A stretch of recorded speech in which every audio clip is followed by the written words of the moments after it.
The familiar chaos of my home studio surrounded me. Canvas prints scattered across the floor, tech monitors glowing dimly, half-finished projects propped against the walls. My fingers were still stained with paint from earlier, and the air carried the thick scent of turpentine and coffee. It was just another ordinary Thursday. Or at least, that's what I thought. Then my phone rang, slicing to the quiet hum of the room. I glanced down, expecting a message from Claren, maybe a reminder to pick up groceries. But the name on the screen stopped me cold. Forbes.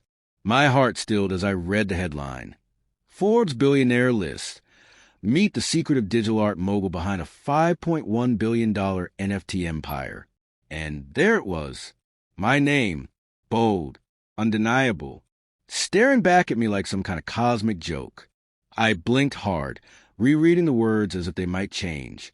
But they didn't. The truth had been pushed into the open, past the point of return. A slow, creeping weight settled over me, like rainwater seeping into cracked earth. For 12 years, I had kept this life hidden, my real life, not the one everyone around me believed I had. Clara, my wife, her parents, Gerald and Margaret, her entire family. To them, I was nothing more than a struggling artist, scraping by on odd commissions and personal projects. That was the story I let them believe. It was easier, no explaining, no debates. But now, the illusion had shattered. My gaze drifted to the crisp gold-lettered invitation sitting beside my phone. A family reunion in 2 days, held at Gerald and Margaret's grand estate. I had been dreading it for weeks. Just yesterday, Clara had pulled me aside, her voice laced with frustration. Please, just don't embarrass the family this time. I knew what she meant. Don't show up in paint-stained pants. Don't bring up my art. Don't say anything that would make her father sneer in that condescending way he always did. I had nodded, as I always did, bit my tongue, as I always did. But now, everything had changed. I leaned back in my chair, staring at the ceiling, my mind racing.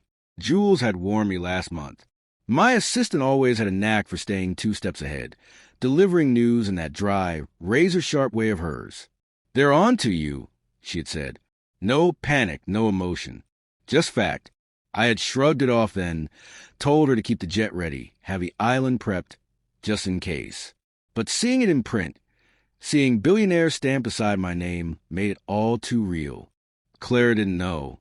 Gerald and Margaret didn't know. No one did. For 12 years, I had played the role they expected, the broke dreamer who married their perfect daughter. The joke at every holiday gathering. I drove a battered truck, dressed in thrift store finds, let them foot the bill at dinners. Because every time I tried to explain what I was building, they either dismissed it or scoffed. That's cute. Gerald had once said, patted me on the back like I was a child with a lemonade stand. So I stopped trying, and I built it all in secret. And now the truth was out. I scrolled through the article, my pulse drumming in my ears. They had everything. My first NFT drop over a decade ago, the anonymous platform I had launched that spread like wildfire, the licensing deals, the acquisitions. Even a photo of me from some old conference I barely remembered attending. They call me reclusive. Not wrong. I had always avoided the spotlight, focused on the work itself. But now, $5.1 billion stared back at me, undeniable. The timing couldn't have been worse. In 2 days, I'd be standing in that reunion, no way to hide, no way to keep the mask on. I set my phone down, running a hand through my hair. Claire would see it soon, if she hadn't already. She was always plugged in, scanning the news, staying ahead of the curve. What would she say? What would she do? Only last night, as we stood in the kitchen, her chopping vegetables, me pretending to help, she had sighed dramatically. I hope you find something steady, she had said. You know my parents keep asking when you're going to grow up. Stable. She had no idea. And her parents, God, Gerald and Margaret, the embodiment of old money. Stiff, judgmental, treating me like some charity case they had allowed into their family. Gerald's endless lectures on real work. Margaret's polite, empty smiles. For years, they had looked at me like I was nothing. But now, Now, they would have to swallow every word. I got to my feet, pacing the studio, boots scuffing against the hardwood. My gaze flicked back to the invitation. 2 days. Just 2 more days. A part of me considered calling Jules, telling her to fuel up the jet, vanish to the island, let it all blow over. But a bigger part of me, the one that kept my empire hidden for 12 years, wanted to see their faces. I wanted to watch Gerald's confident smirk waver. Wanted to see Margaret clutch her pearls. Wanted to see the exact moment Clara realized she had never truly known me. For 12 years, I had been invisible to them, a shadow in their perfectly curated world. Not anymore. The mask was off. I grabbed my phone, typed out a message to Jules. It's live. Plan reveal starts now. Her reply came almost instantly. On it.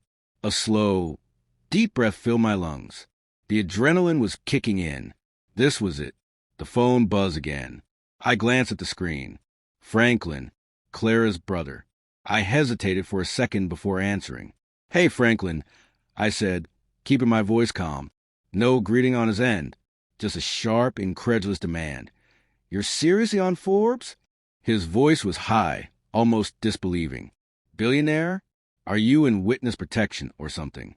What the hell is going on?" I let out a small chuckle. "Yeah, it's me," I said. "No witness protection. Just me." Silence stretched between us. Then a low whistle. "Holy crap," he muttered. "Clara's gonna lose her mind." I didn't reply right away. I didn't have to. My phone vibrated again, this time a text from Clara. No emojis, no pleasantries, just a link to the Forbes article. And 3 words. What the hell?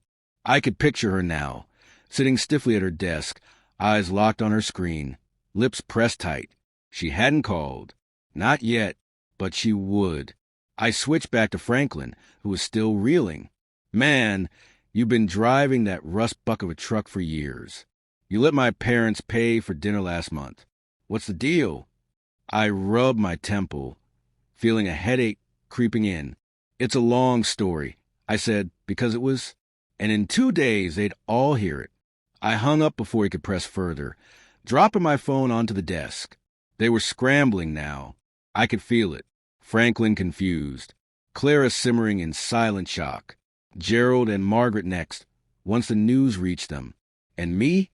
I was still here, standing in my paint-splattered clothes. The same man they had looked down on for years. But now, they would have to see me for who I really was.